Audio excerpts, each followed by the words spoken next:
Tu vois, Tessa, j'aime bien venir à l'église Saint-Jacques, qui me rappelle ma jeunesse, et j'en connais tous les secrets. Et si tu veux, je peux t'en montrer un aujourd'hui que tu ne connais pas encore et que beaucoup de Châtelleraudais ignorent. Oh, chouette, je viens. On va trouver un trésor.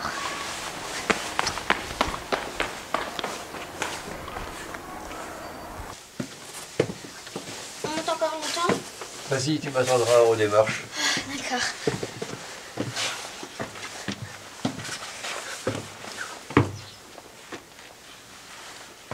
Allez, avance sur les planches. Ah, il y a plein de poussière, hein. Et oui. Bah, les murs, ils sont tout allumés. Si je me serais pas habillée en blanc. Ah, il y a des dessins là. C'est quoi ces bosses? C'est l'extérieur des voûtes de l'église. C'est-à-dire? C'est-à-dire que au-dessus de nous, c'est l'église. Ah, donc quand on est dans l'église, c'est ça qu'on voit, mais de l'autre côté. Pour le voir en creux, voilà. Et de ce côté-là, c'est ton boss. D'accord. Alors tu vois, là, nous avons environ 15 mètres de vide sous nos pieds. Mais ne t'inquiète pas, ça tient en place depuis environ 1000 ans.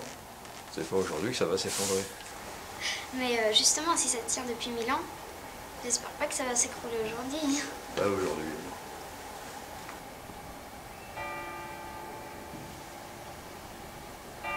Oh, j'entends des cloches. Oui, il y en a beaucoup au-dessus de nos têtes dans le clocher. Il y en a combien? 52. On peut les voir? Oui, on va y aller.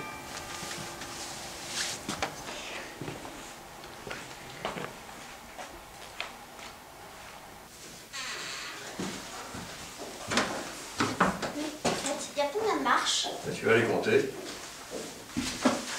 1, 2, 3, 4, 5, 6, 7, 8, 10.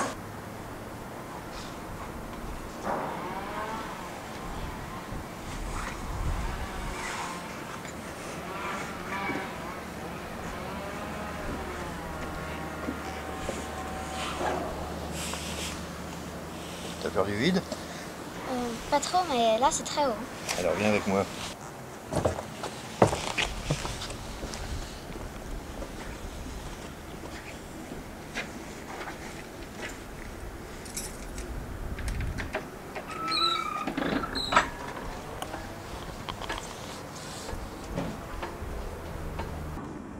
Waouh, toutes ces cloches.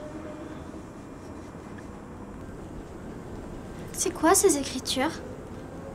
Tu vois, la naissance d'une cloche est accueillie comme la naissance d'un enfant. D'ailleurs, on lui donne un nom. Celle-ci s'appelle Marie-Alphonsine Gabrielle.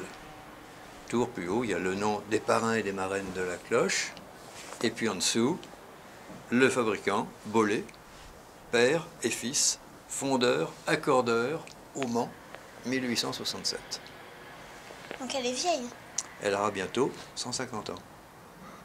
La fonderie Bollé du Mans, installée au Mans en 1838, représente la 8e génération, uniquement de père en fils.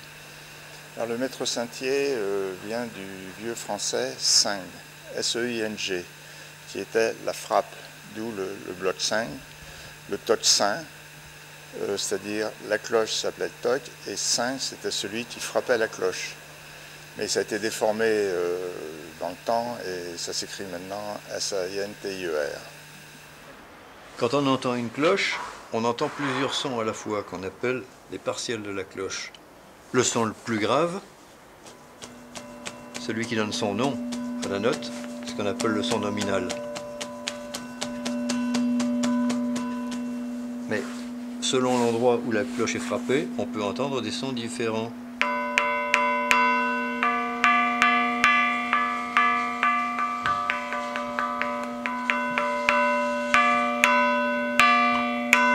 Ah oui, en effet, plus on descend, plus c'est grave. Et voilà. Tu as tout compris. Un carillon doit être vraiment très très bien accordé, non pas uniquement la fondamentale, mais toutes les harmoniques. Parce que c'est un ensemble de cloches tellement rapprochées les unes des autres. Ça va généralement de demi-ton en demi-ton. Et pour faire un carillon de 56 cloches, il faut savoir que la petite cloche fera 5 ou 6 kilos par rapport à la plus grosse qui fera dans les peut-être 1 tonne. Comme on ne peut pas jouer directement sur toutes les cloches, on les joue au moyen d'un clavier. Tu veux venir voir?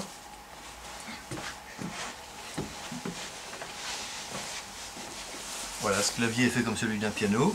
En bas, les touches blanches. En haut, les touches noires, groupées par 2 ou par 3. Et ici, par exemple, sur le clavier, ça, c'est une note sol. Tu veux essayer? Ah ouais. Ouh, ça doit faire mal aux mains quand on joue souvent. Quand on joue souvent, pas forcément. Quand on joue longtemps, oui, surtout au début. Mais quand on joue souvent, on s'habitue, puis il se forme de la corne sur les petits doigts, ce qui protège et qui empêche d'avoir mal. Tu veux que je joue quelque chose? Oui.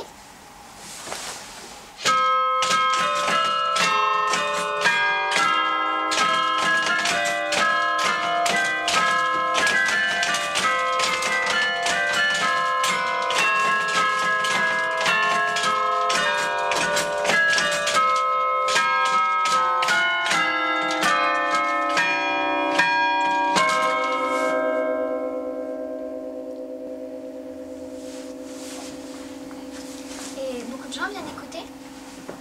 Ça dépend les fois, oui, il faut que ça soit annoncé, puis que le temps soit beau pour que les gens puissent rester dehors assez longtemps. Une des grandes qualités du carillon de Châtellerault, c'est que le son nominal est parfaitement perceptible, ce qui permet de bien suivre les mélodies.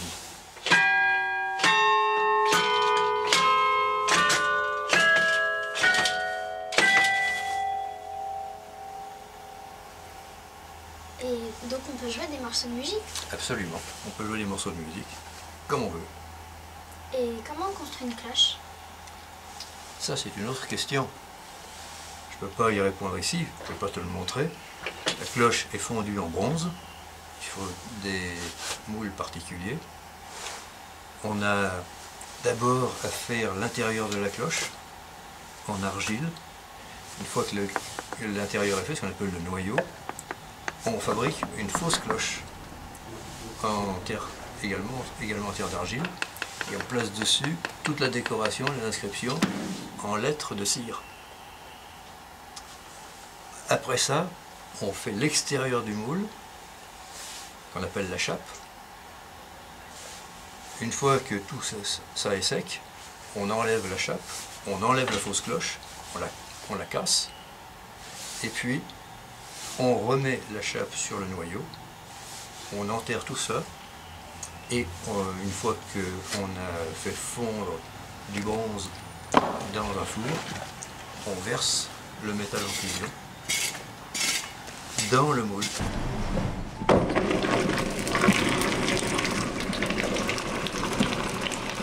Allez,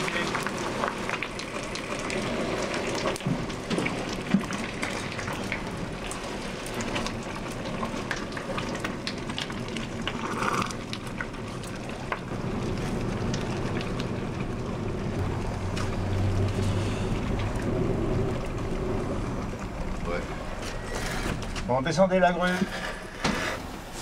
Jusqu'à ce qu'ils remplissent tous les intervalles de ce moule.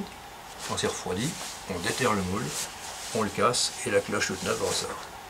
Ça doit être compliqué. Hein. C'est long et compliqué, oui. Ça dure combien de temps à peu près? Toute la fabrication peut durer plusieurs mois. D'accord. Surtout s'il s'agit de grosses cloches. Il date de quand ce carillon? Ce carillon date de 1867. Il a été joué pour la première fois le 13 novembre 1867 pour son inauguration. Et il a été classé monument historique en 1980. Donc il est vieux. Et oui, il est vieux. Mais malgré son âge, on peut encore jouer dessus. Pour jouer, on frappe les touches, chacune étant reliée au bâton d'une cloche au moyen d'un fil d'acier.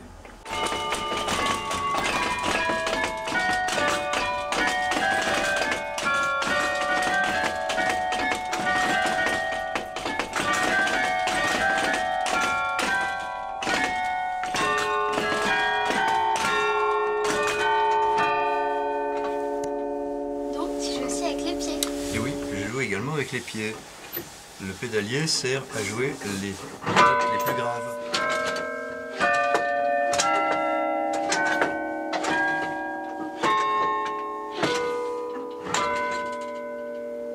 Alors on peut s'en servir pour faire la basse de l'accompagnement dans l'harmonie.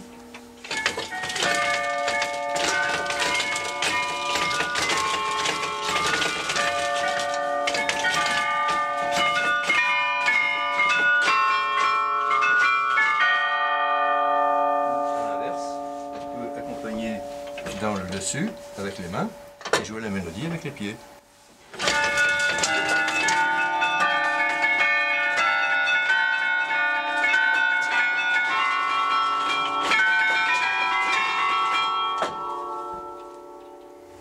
Et donc pour jouer un morceau de musique, tu as toujours besoin d'une partition? Pas toujours, parce que pour jouer une mélodie simple, on peut la jouer comme ça, de par cœur. Mais si on veut jouer des pièces classiques, eh bien, il faut les transcrire pour les adapter pour le carillon.